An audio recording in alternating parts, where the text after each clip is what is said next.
los atentados dan cuenta del intento de realizar acciones políticas con un objetivo determinado en una determinada dirección.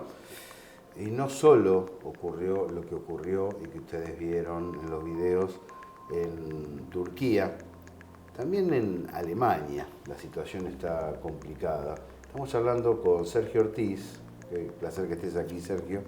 Gracias. Y le damos la bienvenida a Valeria Rodríguez. ¿Cómo estás, Valeria? Muchas gracias, Salam Aleikum. Muy bien, gracias a Dios. Un placer que estés aquí. Bueno, me alegra mucho y me comentabas fuera del aire que los atentados ya no en zonas asiáticas, sino en Europa mismo, recordamos Francia, recordamos Alemania, mucho más reciente, son para tomar en cuenta. Claro que sí, por tu visión.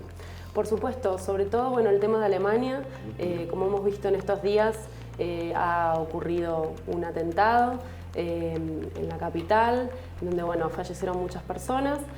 Y hay que tener en cuenta que el año que viene va a haber elecciones, en noviembre del 2017, elecciones federales, en las cuales Angela Merkel, que es la actual canciller, quiere volver a presentarse para un cuarto periodo.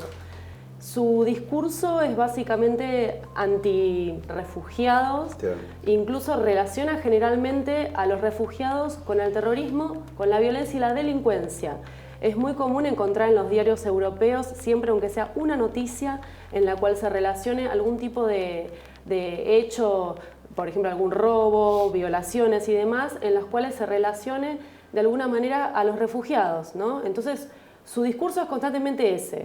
Esta situación que ocurrió el lunes, obviamente que le viene como anillo al dedo a ella para, digamos, fortalecer reforzar el discurso, exactamente, claro. y lograr mayor legitimidad en los sectores de derecha y, bueno, en los sectores generales también, ¿no? de la misma Alemania. En ese marco, la situación que está viviendo Europa, ¿implica prever un giro conservador profundo?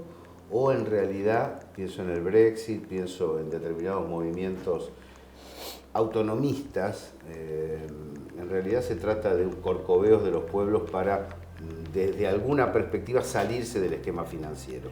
¿Cómo lo ven? Y yo creo que hay ambos elementos en juego. O sea, entre los ingleses que votan por el Brexit hay mucha insatisfacción con los gobiernos conservadores de Cameron, de Theresa, la que siguió, digamos. Pero lo que hay que ver es cuál es, después de esa bronca o de ese voto bronca, qué es lo que viene. Y si sigue esta premier conservadora, yo no preveo un cambio positivo. En el caso, por ejemplo, de Reino Unido. Y sobre todo cuando al aguardo de su oportunidad está el UKIP y otros partidos directamente neonazis, en el caso del Reino Unido.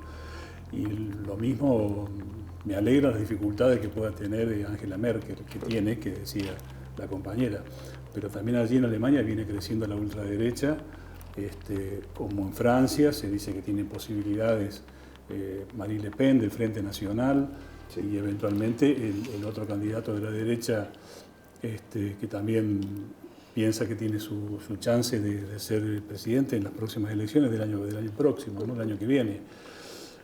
Bueno, y lo hemos visto en Estados Unidos. Obviamente Hillary Clinton era un desastre, pro-sionista, pro-intervencionista, capital financiero, en fin, todas las críticas que se puede hacer al imperialismo. Ahora, me parece que Donald Trump no es precisamente un paso adelante, independientemente de que lo hayan votado obreros blancos, desahuciados por el levantamiento de fábricas y crisis económica que el Estados Unidos atraviesa desde el 2008 por acá con intermitencias, ¿no? Pero me parece que el sentido general de Trump, y bueno, creo que ahí se establece un cierto paralelo con el gobierno argentino, ¿no? Porque no digo que Macri tenga los 10.000 millones de dólares que dice tener Trump, pero he leído una crónica allí que dice que el total del gabinete de Donald Trump tiene 35.000 millones de dólares, o sea, es el gobierno de los CEOs. En ese sentido digo que tiene un cierto parecido, ¿no? Ahora, esto evidencia, además de una tendencia a discutir en cada caso, ¿no? que encarna, pues el tema Francia también es interesante para observar el decurso, una crisis. Es decir, el primer mundo, o el llamado primer mundo, no puede desarrollar las políticas del Departamento de Estado asentado en el capital financiero como lo vino haciendo en la última década. Es decir, se terminó la ultrahegemonía. Yo recuerdo un reportaje que me gusta evocar de hace algunos meses atrás de Vladimir Putin señalando que Estados Unidos va a tener que entender que ya no es la potencia, que es un gran país. Con los grandes países se charla, se debate en igualdad de condiciones. ¿Es así? ¿Hay una crisis en el primer mundo? Hay una crisis en el primer mundo, hay una crisis yo creo que a nivel mundial, ¿no? Y están creciendo algunos países como por ejemplo, bueno, China, que ya prácticamente es una potencia que puede directamente ir cabeza a cabeza y hasta superar a Estados Unidos. Eso por un lado. Después tenemos otra potencia también en crecimiento que es Irán, es la República Islámica de Irán. Que justamente es la piedra en el zapato de toda la situación de Medio Oriente. Y a todo esto, bueno, el tema de los refugiados que es constante, que es algo que es un tema que cala profundo y que incluso permite de alguna manera el hecho de tomar esa temática por los gobiernos de derecha y utilizarlo en su favor, ¿no? Creo que eso es un punto muy, muy importante. Además supongo que como efecto secundario, pero muy importante, y está relacionado con otras maniobras de las que hablábamos en el primer bloque, golpear la unidad de los pueblos árabes es un objetivo, porque en el último periodo se ha logrado cierta amalgama de identidad cultural que les permite posicionarse ante el mundo de manera conjunta, ¿no? Absolutamente, y volver justamente a lo que estaban hablando antes, esto de la visión del árabe como por debajo exactamente como un bárbaro, ¿no? Que incluso en estos días Trump salió a decir justamente como que el mundo árabe estaba retrasado y que había como que encaminar las cosas, ¿no?